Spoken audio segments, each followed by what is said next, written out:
บังจังโกยแล้วครับผมก็วันนี้บังจังโกยก็อีปามาเล่งานลาวนี่วันนี้ว่าเจ้านี้ก็เริ่มต้นงานด้วยกันนี่ครับผมการ IFC ไดเล่ลาวหน้างานบังจังโกยนี่บังจังโกยทำเองนี่พ้นงานบังจังโกยเรียกว่านี่มาเซตระดับสำหรับอีเตก้านแล้วก็ว่างเล็กนะครับผมเล็กทักพวกนี้บังจังโกยก็ทำเองมาเลยเชียร์เองมาเลยเจอเป็นเส้นมาทำเองเลยนี่ DIY เลยนี่แต่ว่าการรับงานได้เหมือนกันครับผมโซเข็มก็ตอกเองเล่เยืองมั่งตรงมั่งก็ลูกค้าไม่ว่าเลยก็โอเคครับผม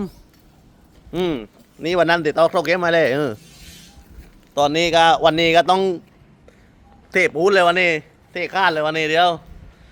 งานก่อสร้างมันยังโกยกระดับนะครับผมเคยมีก็ส่งมาได้มันยังโกยทำได้ไปเลยทำรายได้ทำเล่นๆทำเรื่อยๆเอาตอนนี้ทีมงานก็จับเครื่องมือกันแล้วเดี๋ยวไอ้เล่ไม่ทีลาวเดียวถ้าว่างานคืบหน้าเบอร์เอาโอเคลาไปก่อนพี่น้องเนาะกับผม